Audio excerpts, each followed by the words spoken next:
Hello ਬੱਚੇ, ਅੱਜ ਆਪਾਂ ਸੈਕਿੰਡ ਚੈਪਟਰ ਸਟਾਰਟ ਕਰਨ ਜਾ ਰਹੇ ਹਾਂ, ਜਿਸ ਦਾ ਨੇਮ ਹੈਗਾ ਤੁਹਾਡੇ ਕੋਲ ਸਿਸਟਮ ਆਫ ਯੂਨਿਟਸ। ਉਸ ਦੇ ਵਿੱਚ ਕੀ ਆ, ਫਸਟ ਹੈਗੀ ਆਪਣੇ ਕੋਲ physical quantity. What is a physical quantity?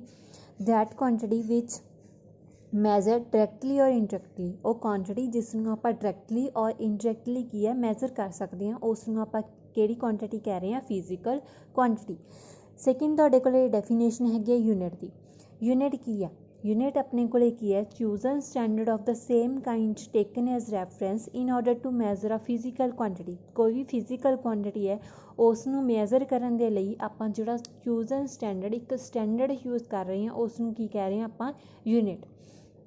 हुण की है यूनिट नू आपां कोई भी फिजिकल कुआंटिटी है उसनू मैजर करने के लिए आपां जिहड़ा प्रोसैस है दो स्टैप दे विच प्रोसैस इनवॉल्व कर रही हैं। फर्स्ट हैगा तुहाडे कोल step selection of the unit. पहला आपां नूं यूनिट है जिहड़ी उसदी सिलैक्शन करनी पैनी है। सैकेंड अपने कोल जिहड़ा स्टैप है वो तुहाडे कोल की है to find out the number of times that unit is contained in physical quantity. First अपन सिलैक्शन करनी पैनी है। सैकेंड की है किन्ने नंबर ऑफ टाइम्स वो अपनी जिहड़ी यूनिट है वो की है रिपीट हो रही है फिजिकल कुआंटिटी दे विच।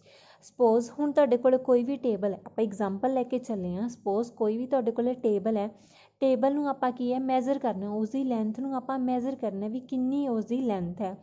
सपोज जिहड़ा आपां स्केल लैके चले हाँ वो तुहाडे कोल 1 मीटर दा है, ठीक है। 1 मीटर का स्केल है, जदों आपां वो 1 मीटर के स्केल नूं 3 टाइम्स की है रिपीट करांगे दैन अपने कोल की आ जाएगी लैंथ आ जाएगी। दैट मीनस अपनी जिहड़ी लैंथ है टेबल की 3 मीटर है, 3 मीटर का टेबल है अपने कोल। आपां 1 मीटर के स्केल नूं 3 वारी की करना है रिपीट करांगे, इसे करके अपने 3 मीटर बनेगी लैंथ। हुण ये जिहड़ी 3 लगाया 3 वैल्यूज़ आपां लिखी है तुहाडे कोल न्यूमैरिकल वैल्यू है एंड 1 मीटर तुहाडे कोल की है size of the unit. Then आपां की है measure of physical quantity. Measure of physical quantity नूं किस दे लिखांगे? Numerical value into size of the unit. हुण सपोज न्यूमैरिकल वैल्यू इत्थे कितनी सी 3, साइज़ ऑफ द यूनिट कितना सी 1 मीटर, तो टोटल अपने को मैजर ऑफ फिजिकल कुआंटिटी कितनी आ गई अपनी 3 मीटर, ठीक है। अगर जनरल फॉर्म दे विच आपां साइज़ ऑफ द यूनिट नूं यू दे नाल रिप्लेस कर दिए एंड न्यूमैरिकल वैल्यू नूं आपां एन लिखीए एंड फिजिकल कुआंटिटी नूं आपां एक्स दे नाल रिप्रजेंट कर रहे हैं, तो एक्स नूं आपां की लिखांगे? X is equals to N into U. N तुहाडा हैगा न्यूमैरिकल वैल्यू, यू हैगा साइज़ ऑफ द यूनिट, ठीक है। नैक्सट है तुहाडे कोल फंडामेंटल यूनिट्स, ठीक है। फंडामेंटल यूनिट ये की है which can neither derived from one other. ਇਹੋ ਜਿਹੀਆਂ ਯੂਨਿਟਸ ਜਿਨ੍ਹਾਂ ਨੂੰ ਆਪਾਂ ਕੀ ਹੈ ਇੱਕ ਦੂਜੀਆਂ ਜਿਹੜੀਆਂ ਯੂਨਿਟਸ ਆ ਉਹਨਾਂ ਤੋਂ ਡਰਾਈਵ ਨਹੀਂ ਕਰ ਸਕਦੇ, ਉਹ ਯੂਨਿਟਸ ਨੂੰ ਆਪਾਂ ਕੀ ਕਹਾਂਗੇ? Fundamental units. ਇਸ ਦੇ ਐਗਜ਼ਾਮਪਲਸ ਹੈਗੇ ਆ ਜਿਵੇਂ ਤੁਹਾਡੇ ਕੋਲੇ ਜਿਵੇਂ ਆਪਣੀਆਂ ਫੰਡਾਮੈਂਟਲ ਕੁਆਂਟੀਟੀਜ਼ ਹੈ ਮਾਸ, ਲੈਂਥ, ਟਾਈਮ, ਠੀਕ ਹੈ। ਮਾਸ, ਲੈਂਥ, ਟਾਈਮ ਇਹਨਾਂ ਨੂੰ ਆਪਾਂ ਫਿਜ਼ੀਕਲ ਫੰਡਾਮੈਂਟਲ ਫਿਜ਼ੀਕਲ ਕੁਆਂਟੀਟੀਜ਼ ਕਹਾਂਗੇ ਅਤੇ ਇਹਨਾਂ ਦੇ ਜਿਹੜੇ ਯੂਨਿਟ ਹੈ ਉਸ ਨੂੰ ਆਪਾਂ ਕਹਾਂਗੇ ਫੰਡਾਮੈਂਟਲ ਯੂਨਿਟਸ। ਉਸ ਤੋਂ ਨੈਕਸਟ ਹੈ ਤੁਹਾਡੇ ਕੋਲੇ ਡਰਾਈਵਡ ਯੂਨਿਟਸ। ਡਰਾਈਵਡ ਯੂਨਿਟ ਕੀ ਹੈ? ਉਹ ਇਹੋ ਜਿਹੇ ਯੂਨਿਟ ਜਿਨ੍ਹਾਂ ਨੂੰ ਆਪਾਂ ਐਕਸਪ੍ਰੈਸ ਕਰ ਰਹੇ ਹਾਂ in the terms of fundamental unit. Fundamental unit ਨੂੰ ਯੂਜ਼ ਕਰਕੇ ਆਪਾਂ ਜਿਹੜੇ ਯੂਨਿਟ ਬਣਾ ਰਹੇ ਹਾਂ ਉਹ ਤੁਹਾਡੇ ਕੋਲ ਕੀ ਨੇ? Derived unit. ਫੋਰ ਐਗਜ਼ਾਮਪਲ ਅਗਰ ਆਪਾਂ ਗੱਲ ਕਰੀਏ ਸਪੀਡ ਦੀ, ਤਾਂ ਸਪੀਡ ਤੁਹਾਡੇ ਕੋਲ ਕੀ ਹੈ? ਡਿਸਟੈਂਸ ਅਪੋਨ ਟਾਈਮ ਹੈ। ਅਗਰ ਆਪਾਂ ਸਪੀਡ ਦੇ ਜਿਹੜੇ ਯੂਨਿਟ ਆ ਉਹ ਕੈਲਕੂਲੇਟ ਕਰਨੀ ਹੈ ਦੈਨ ਆਪਾਂ ਨੂੰ ਪਹਿਲਾਂ ਕੀ ਕਰਨਾ ਪੈਣਾ? Unit of speed is equals to ਕਿਸ ਦੇ ਆ? यूनिट ऑफ डिस्टेंस, डिस्टेंस के यूनिट किन्ने अपने को meter. Unit of time, time के यूनिट अपने को की है सेकेंड है। Then unit of speed calculate हो गया अपने वो तुहाडे की है मीटर पर सेकेंड, ठीक है। अगर आप होर quantities for example acceleration, momentum, force and work, ये की है एग्जाम्पल्स है ड्राइव्ड यूनिट की। नैक्सट है तुहाडे कोल यूनिट ऑफ मास। मास के यूनिट की है? किलोग्राम। तो मास की है? मास अपने को की है quantity of matter it contains. कोई भी की है बॉडी है, बॉडी का मास आप की कहांगे? जिन्ना वो बॉडी के विच अपने को की है मैटर है। यूनिट ऑफ लेंथ, लेंथ है यूनिट ऑफ लेंथ है मीटर। तो लेंथ अपनी की है? Length distance of separation between two ends. कोई भी ऑब्जैक्ट है, ऑब्जैक्ट के दो एंड्स है, जिन्ना दो एंड्स के विचकार अपना डिस्टेंस है, डिस्टेंस ऑफ सैपरेशन है वो की है? लेंथ है। यूनिट ऑफ टाइम वो है सेकेंड। तो टाइम अपने को की है? टाइम की definition but clocks read, clock तो आप की है की रीड कर रहे हैं। System of units, system of units ਆਪਣੇ ਕੋਲ 3-4 ਤਰੀਕਿਆਂ ਨਾਲ ਹੋ ਸਕਦੇ ਆ। ਫਸਟ ਹੈਗਾ CGS ਸਿਸਟਮ। CGS ਸਿਸਟਮ ਦੇ ਅਕੋਰਡਿੰਗ ਆਪਾਂ ਜਿਹੜੀ ਫਿਜ਼ੀਕਲ ਫੰਡਾਮੈਂਟਲ ਕੁਆਂਟੀਟੀਜ਼ ਹੈ, ਜਿਵੇਂ ਲੈਂਥ, ਮਾਸ ਐਂਡ ਟਾਈਮ। ਲੈਂਥ ਨੂੰ ਆਪਾਂ ਸੈਂਟੀਮੀਟਰ ਦੇ ਵਿੱਚ, C ਸਟੈਂਡ ਫॉर ਸੈਂਟੀਮੀਟਰ, ਮਾਸ ਨੂੰ ਆਪਾਂ G stand for gram end time S stand for second. Length centimetre, mass gram, time second, ਇਹਨਾਂ ਦੇ ਵਿੱਚ ਕੀ ਹੈ ਮੈਜ਼ਰ ਕਰ ਰਹੀ ਹਾਂ, ਉਹ ਕਿਹੜੇ ਸਿਸਟਮ ਅੰਡਰ ਆ ਰਹੀ ਹੈ, CGS ਸਿਸਟਮ ਦੇ ਅੰਡਰ। ਅਗਰ ਸੈਕਿੰਡ ਆਪਾਂ ਗੱਲ ਕਰੀਏ FPS ਸਿਸਟਮ ਦੀ, ਦੈਨ ਆਪਾਂ ਕੀ ਹੈ ਲੈਂਥ ਨੂੰ ਫੁੱਟ ਦੇ ਵਿੱਚ, ਮਾਸ ਨੂੰ ਪਾਊਂਡ ਦੇ ਵਿੱਚ, ਟਾਈਮ ਨੂੰ ਸੈਕਿੰਡ ਦੇ ਵਿੱਚ ਮੈਜ਼ਰ ਕਰ ਰਹੇ ਹਾਂ, ਉਹ ਆਪਾਂ ਕਿਸ ਦੇ ਅੰਡਰ ਆ ਰਹੇ ਹੈ, FPS ਸਿਸਟਮ ਦੇ ਅੰਡਰ। ਥਰਡ ਹੈਗਾ ਆਪਣੇ ਕੋਲ MKS ਸਿਸਟਮ। MKS ਸਿਸਟਮ ਦੇ ਵਿੱਚ ਲੈਂਥ ਨੂੰ ਆਪਾਂ ਮੀਟਰ ਦੇ ਵਿੱਚ, ਮਾਸ ਨੂੰ ਕਿਲੋਗ੍ਰਾਮ ਐਂਡ ਟਾਈਮ ਨੂੰ ਸੈਕਿੰਡ ਦੇ ਵਿੱਚ ਮੈਜ਼ਰ ਕਰ ਰਹੇ ਹਾਂ, ਉਹ ਤੁਹਾਡਾ ਸਿਸਟਮ ਕਿਹੜਾ ਹੈਗਾ, MKS ਸਿਸਟਮ। ਉਸ ਤੋਂ ਨੈਕਸਟ ਹੈਗਾ ਤੁਹਾਡੇ ਕੋਲ SI ਸਿਸਟਮ।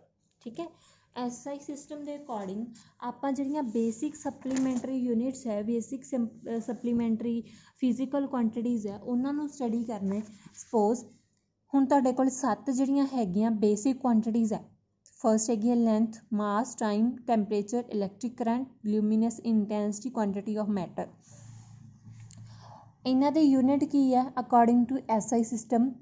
ਲੈਂਥ ਨੂੰ ਆਪਾਂ ਮੀਟਰ ਦੇ ਵਿੱਚ, ਜਿਸ ਦਾ ਕੀ ਹੈ ਸਿੰਬਲ ਹੈਗਾ M, ਮਾਸ ਨੂੰ ਕਿਲੋਗ੍ਰਾਮ, ਸਿੰਬਲ KG, ਟਾਈਮ ਨੂੰ ਸੈਕਿੰਡ ਦੇ ਵਿੱਚ, ਸਿੰਬਲ ਹੈਗਾ S, ਟੈਂਪਰੇਚਰ ਨੂੰ ਕੈਲਵਿਨ ਦੇ ਵਿੱਚ, ਸਿੰਬਲ ਹੈਗਾ ਕੈਪੀਟਲ K, ਇਲੈਕਟ੍ਰਿਕ ਕਰੰਟ ਨੂੰ ਐਂਪੀਅਰ ਦੇ ਵਿੱਚ, ਸਿੰਬਲ ਹੈਗਾ ਕੈਪੀਟਲ A, ਲੂਮੀਨਸ ਇੰਟੈਂਸਿਟੀ ਨੂੰ ਕੈਂਡੇਲਾ ਦੇ ਵਿੱਚ, ਸਿੰਬਲ ਹੈਗਾ ਤੁਹਾਡੇ ਕੋਲ CD, ਕੁਆਂਟੀਟੀ ਆਫ ਮੈਟਰ ਨੂੰ ਮੋਲ ਦੇ ਵਿੱਚ, ਜਿਸ ਨੂੰ ਆਪਾਂ ਲਿਖਾਂਗੇ MOL। ਠੀਕ ਹੈ, ਇਸ ਦੇ ਸਿੰਬਲ ਹੈ। ਇਹ ਤੁਹਾਡੇ ਕੋਲ 7 ਫਿਜ਼ੀਕਲ ਕੁਆਂਟੀਟੀਜ਼ ਹੈ, ਬੇਸਿਕ ਫਿਜ਼ੀਕਲ ਕੁਆਂਟੀਟੀਜ਼। ਜਿਵੇਂ ਆਪਾਂ ਕੀਤਾ ਸੀ ਫੰਡਾਮੈਂਟਲ ਕੁਆਂਟੀਟੀਜ਼। ਫੰਡਾਮੈਂਟਲ ਕੁਆਂਟੀਟੀਜ਼ ਕੀ ਹੈ, ਜਿਸ ਦੀਆਂ ਜਿਹੜੀਆਂ ਆਪਾਂ ਯੂਨਿਟ ਹੈ ਕਿਸੇ ਹੋਰ ਤੋਂ ਡਰਾਈਵ ਨਹੀਂ ਕਰ ਸਕਦੇ, ਉਹਨਾਂ ਦੀਆਂ ਖੁਦ ਦੀਆਂ ਹੀ ਆਪਣੀਆਂ ਯੂਨਿਟਸ ਹੈ। ਦੈਨ ਇਹ ਤੁਹਾਡੇ ਕੋਲ 7 ਫੰਡਾਮੈਂਟਲ ਕੁਆਂਟੀਟੀਜ਼ ਹੈ। 2 ਹੋਰ ਕੁਆਂਟੀਟੀਜ਼ ਆਪਣੇ ਕੋਲ plane angle and solid angle. Plane angle ਹੈ ਜਿਹੜਾ ਆਪਾਂ ਰੇਡੀਅਨ ਦੇ ਵਿੱਚ ਮੈਜ਼ਰ ਕਰ ਰਹੇ ਹਾਂ, ਇਸ ਦਾ ਤੁਹਾਡੇ ਕੋਲ ਸਿੰਬਲ ਹੈਗਾ RAD। ਸੋਲਿਡ ਐਂਗਲ ਹੈ, ਉਸ ਨੂੰ ਆਪਾਂ ਮੈਜ਼ਰ ਕਰ ਰਹੇ ਹਾਂ ਸਟੇਰੇਡੀਅਨ ਦੇ ਵਿੱਚ, ਯੂਨਿਟਸ ਹੈ, ਉਸ ਨੂੰ ਆਪਾਂ ਸਿੰਬਲ ਲੈ ਰਹੇ ਹਾਂ SR। ਹੁਣ ਤੁਹਾਡੇ ਕੋਲ ਇਸ ਦੀਆਂ ਰੇਡੀਅਨ ਐਂਡ ਸਟੇਰੇਡੀਅਨ ਦੋਨਾਂ ਦੀਆਂ ਡੈਫੀਨੇਸ਼ਨਸ ਹੈ। ਫਸਟ ਹੈਗਾ ਤੁਹਾਡੇ ਕੋਲ ਰੇਡੀਅਨ। ਰੇਡੀਅਨ ਕੀ ਹੈ ਆਪਣੇ ਕੋਲ, ਰੇਡੀਅਨ ਕੀ ਸੀ, ਪਲੇਨ ਐਂਗਲ ਦੀ ਯੂਨਿਟ ਹੈ। ਪਲੇਨ ਐਂਗਲ ਨੂੰ ਆਪਾਂ ਕੀ ਲਿਖ ਸਕਦੇ ਹਾਂ, length of the arc upon radius. ਠੀਕ ਹੈ, ਹੁਣ ਆਪਣੇ ਕੋਲ ਸਰਕਲ ਹੈ। ਸਰਕਲ ਕੀ ਸਰਕਲ ਦੇ ਵਿੱਚ 2 ਰੇਡੀਆਈ ਹੈ। 2 ਰੇਡੀਆਈ ਦੇ ਵਿੱਚ ਜਿਹੜਾ ਆਪਣੇ ਕੋਲ ਐਂਗਲ ਬਣ ਰਿਹਾ ਉਹ ਤੁਹਾਡੇ ਕੋਲ ਕੀ ਹੈ, ਪਲੇਨ ਐਂਗਲ ਹੈ। ਮਤਲਬ ਜਾਂ ਤੁਹਾਡੇ ਕੋਲ ਸਿੰਪਲ ਕੋਈ ਵੀ ਆਰਕ ਹੈ, ਉਸ ਦੀ ਲੈਂਥ ਕਿੰਨੀ ਹੈ ਅਪੋਨ ਉਸ ਆਰਕ ਦਾ ਰੇਡੀਅਸ ਕਿੰਨਾ, ਉਹ ਕੀ ਹੈ ਪਲੇਨ ਐਂਗਲ ਦੀ ਡੈਫੀਨੇਸ਼ਨ ਹੈ। ਸਟੇਰੇਡੀਅਨ ਜਾਂ ਸੋਲਿਡ ਐਂਗਲ ਆਪਣੇ ਕੋਲ ਕੀ ਹੈ, ਏਰੀਆ ਕੱਟ from the surface of sphere. Sphere ਹੈ, ਸਫੀਅਰ ਤੋਂ ਆਪਾਂ ਕੋਈ ਵੀ ਏਰੀਆ ਕੱਟ ਕੀਤਾ, ਉਹ ਏਰੀਆ ਕੱਟ ਕੀਤਾ, ਉਸ ਦਾ ਟੋਟਲ ਏਰੀਆ ਕਿੰਨਾ ਅਪੋਨ ਉਹ ਜਿਹੜਾ ਸਰਫੇਸ ਦੇ ਵਿੱਚੋਂ ਆਪਾਂ ਕੱਟ ਕੀਤਾ ਉਸ ਦਾ ਰੇਡੀਅਸ ਕਿੰਨਾ, ਰੇਡੀਅਸ ਦੀ ਸਕੇਅਰ, ਉਹ ਕਿਸ ਦੇ ਇਕੁਅਲ ਹੈ ਤੁਹਾਡੇ ਕੋਲ ਸੋਲਿਡ ਐਂਗਲ ਦੇ ਇਕੁਅਲ ਹੈ। ਨੈਕਸਟ ਹੈਗੀ ਹੈ ਕੁਛ ਰਿਲੇਸ਼ਨਸ ਹੈ, ਜਿਵੇਂ ਆਪਾਂ ਜਿਹੜੀ ਲੈਂਥ ਆ ਉਸ ਨੂੰ ਮੀਟਰ ਦੇ ਵਿੱਚ, ਠੀਕ ਹੈ, ਮੀਟਰ ਦੇ ਵਿੱਚ ਮੈਜ਼ਰ ਕਰ ਰਹੇ ਹਾਂ। ਹੁਣ ਮੀਟਰ, ਫਰਮੀਮੀਟਰ, ਇਹਨਾਂ ਦੇ ਵਿਚਕਾਰ ਕੁਛ ਨਾ ਕੁਛ ਰਿਲੇਸ਼ਨ ਹੈ, ਉਹ ਇੰਪੋਰਟੈਂਟ ਰਿਲੇਸ਼ਨਸ ਹੈ, ਉਹ ਯਾਦ ਰੱਖਿਓ। 10⁻⁻15 ਮੀਟਰ, ਠੀਕ ਹੈ, 10⁻⁻15 ਮੀਟਰ, ਉਹ ਕਿਸ ਦੇ ਇਕੁਅਲ ਆਪਣੇ ਕੋਲ 1 ਫਰਮੀ ਦੇ ਜਾਂ ਫੈਮਟੋਮੀਟਰ ਦੇ, ਜਿਸ ਨੂੰ ਆਪਾਂ ਰਿਪਰਜੈਂਟ ਕਰ ਰਹੇ ਹਾਂ FM ਦੇ ਨਾਲ।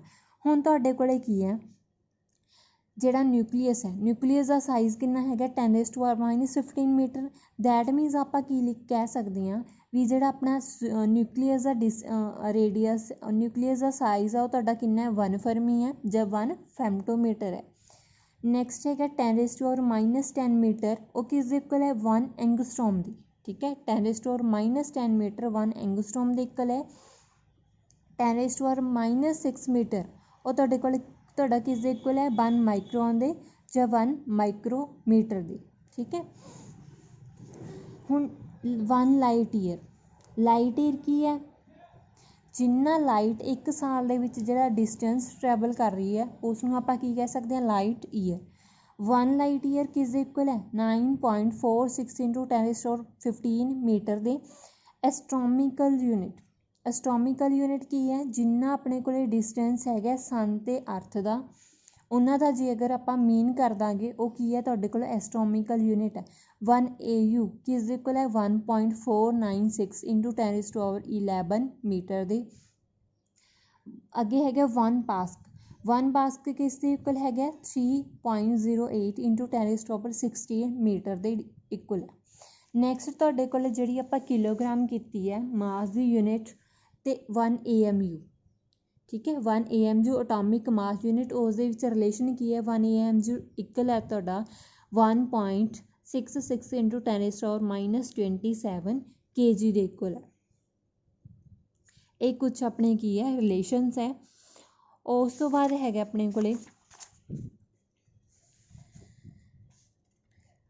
ਹੁਣ ਜਿਵੇਂ ਤੁਹਾਡਾ ਇੱਕ ਕੁਐਸਚਨ ਹੈ, ਆਹ ਵਾਲਾ ਕੁਐਸਚਨ ਹੈ, how many angstroms are there in 1 meter. 1 meter ਦੇ ਵਿੱਚ ਕਿੰਨੀ ਐਂਗਸਟ੍ਰੋਮ ਹੈ, ਇਸਦਾ ਕੁਐਸਚਨ ਹੈ। ਹੁਣ 1 ਐਂਗਸਟ੍ਰੋਮ ਅਤੇ ਜਿਹੜਾ ਮੀਟਰ ਹੈ ਉਸ ਦਾ ਰਿਲੇਸ਼ਨ ਸੀ ਆਪਣੇ ਕੋਲ 1 ਐਂਗਸਟ੍ਰੋਮ ਇਜ਼ ਇਕੁਅਲਸ ਟੂ 10⁻10 ਮੀਟਰ। ਆਪਾਂ ਕੀ ਇਹਨੇ ਕੁਐਸਚਨ ਦੇ ਵਿੱਚ ਪੁੱਛਿਆ 1 ਮੀਟਰ ਦੇ ਵਿੱਚ ਕਿੰਨੇ ਐਂਗਸਟ੍ਰੋਮ ਹੈ, ਤਾਂ ਆਪਾਂ 1 ਮੀਟਰ ਦੀ ਵੈਲਿਊ ਕੱਢ ਲਾਂਗੇ 1/10⁻10 ਉਹ ਕਿਸ ਦੇ ਇਕੁਅਲ ਹੈਗਾ, 10⁻10 ਐਂਗਸਟ੍ਰੋਮ ਦੀ ਇਕੁਅਲ ਹੈ, ਠੀਕ ਹੈ। ਇਹ ਆਪਣਾ ਕੀ ਹੈ ਰਿਲੇਸ਼ਨ ਫਾਈਂਡ ਆਊਟ ਹੋ ਗਿਆ, ਨਿਊ ਰਿਲੇਸ਼ਨ। ਐਵੇਂ ਦੇ ਜਿਹੜੇ ਕੁਐਸਚਨ ਹੈ ਉਹ ਤੁਹਾਨੂੰ ਆਉਣੇ ਚਾਹੀਦੇ ਆ। ਕੋਈ ਵੀ ਪੁੱਛ ਸਕਦਾ ਹੈ ਵੀ ਕਿਸ ਦੇ ਵਿੱਚ ਕਿੰਨੇ ਮੀਟਰ ਹੈ, ਇੱਕ AMU ਦੇ ਵਿੱਚ ਕਿੰਨੇ ਆਪਣੇ ਕੋਲ ਕਿਲੋਗ੍ਰਾਮ ਹੈ, ਅਤੇ AMU ਦੀ ਡੈਫੀਨੇਸ਼ਨ ਕੀ ਹੈ, ਠੀਕ ਹੈ। ਇਹ ਸਾਰਾ ਕੁਛ